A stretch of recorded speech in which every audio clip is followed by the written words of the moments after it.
I am Optimus Prime, and I send this message throughout all of YouTube. Subscribe to Moonbase 84. We are waiting. What's up, Transformers fans? I'm Mondo, and this is another Moonbase 84 transmission. And today I'm reviewing the Studio Series Gamer Edition Voyager Starscream. So Starscream here is based off of his iteration in the fantastic War For Cybertron video game, and when the promotional images for him were first revealed, and it incited a little bit of controversy within the fandom because people were complaining his cockpit was too big, his cockpit canopy. And so apparently that led to me thinking that even with toys, size does matter. But in this case, people were complaining that it was too big. I am happy to report that those reveal pics didn't really do Screamer here justice. Because yes, the cockpit canopy is a little bigger than we're used to, but it's not the eyesore that some of the promotional images made it out to be. I also can say that from front to back, this Starscream has a lot of really nice details, and from what I can remember from the game, he looks fairly accurate to his in-game model. His head portrait is spot on, and I've always said with Transformers toys that some hollowness doesn't bother me. But it is very impressive to me when Hasbro delivers a figure with like no hollowness like this Starscream. So let's take a closer look at Starscream, starting of course from the top, and there's that really nice game accurate head sculpt I was talking about. Just a really good job. The colors are really nice used here. Here's his big canopy, which isn't that big in hand. It doesn't look as big as it is. It is bigger, like I said, but anyway, it's made of a soft plastic for some reason instead of clear plastic. I don't think that's a bad thing, and it's also due from what Hasbro was saying for his transformation. But yeah, a lot of really nice paint apps and color. I like the hit of like silvery gray here with some nice sculpt work. And you know, you got the traditional reds and blues and grays of Starscream. Some nice detail there. I like his chonky legs. I mean, basically, he looks very close to that character model. And then again, like I said, the backpack rides tight to his back, so like a lot of figures, you can see clear through with a gap or up top of the gap, so that's really nice. You get the Decepticon badges on his wings here, and then again from the back he looks really nice with more Decepticon badges. Just a really nice figure, and again, no hollowness. I don't see any hollowness on this figure, so that is really impressive, and he just looks awesome in my opinion. For articulation, he moves really nicely. You got some nice head swivel, but what I like, because he's a flying character, he can look up really far, and he can also look down a good amount, so you can get like a pose like that, which is really cool, and his chin tucked into his chest. This piece here, his arm can swing up. This gets in the way, but these are movable due to transformation, so you can move it out of the way and get the full range. He's got the nice bicep, and he has awesome double jointed elbows. That is really cool.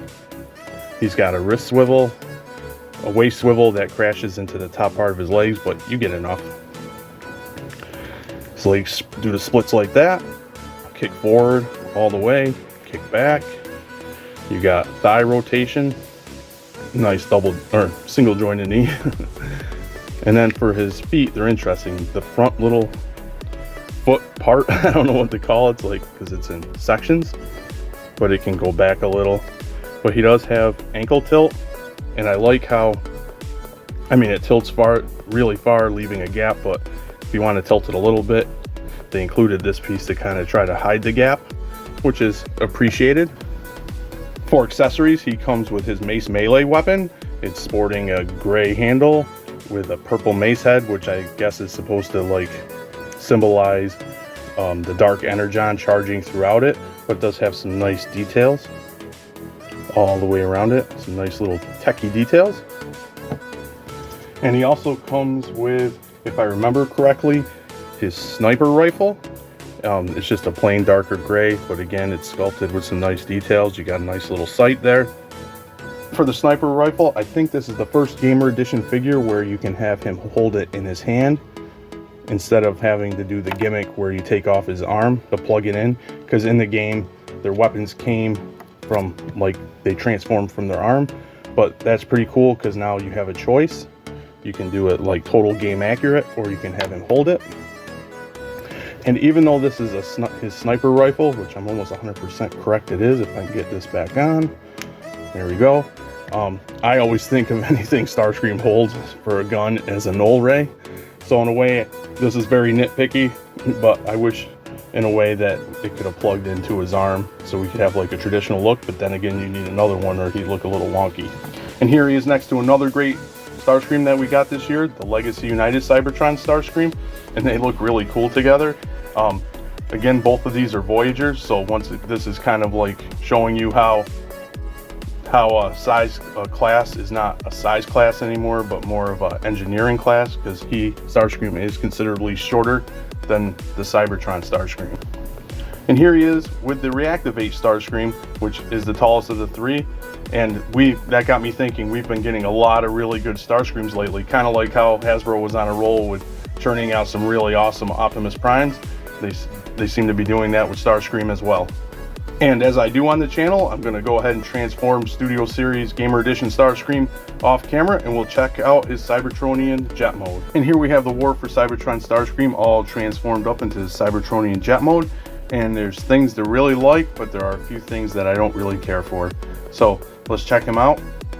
So from certain angles, I think this jet mode looks awesome. It looks really good from certain angles. There's some nice details throughout, just like the robot mode, obviously.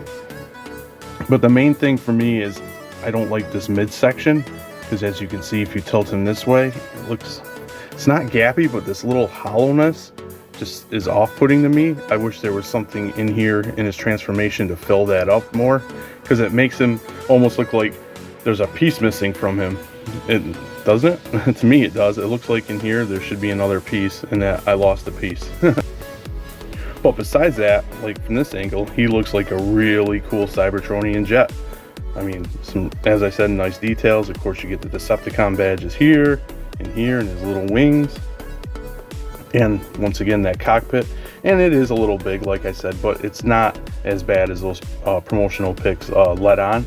And it doesn't bother me at all in either mode. Take a closer look. Like I said, you get all these nice intake details and things like that. There's the top. So again, it's just a shame that this wasn't filled out a little bit more. I like how his feet become his thrusters, and they are, let me grab, it's not a great blast effect, but it's close at hand. But his back thrusters are blast effect compatible, so you can do that, so that's really cool. And I forgot to mention that his sniper rifle is also blast effect compatible.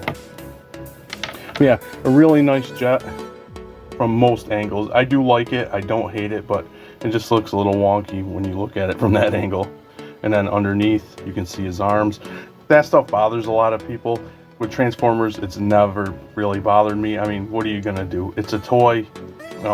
Pieces have to occupy or be somewhere. What else are you gonna do? Especially at this price point.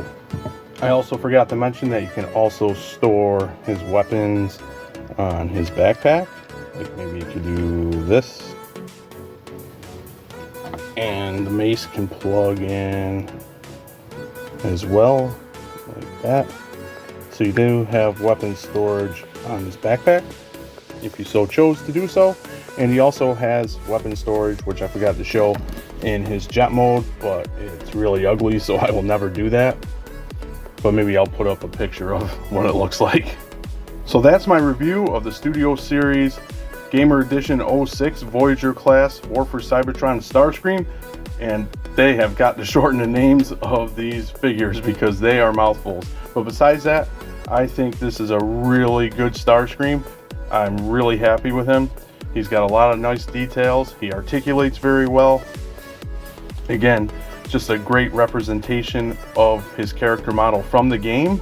Yes, his cockpit canopy is a little big, but it is nowhere near the size or like an eyesore that the promotional pics led onto.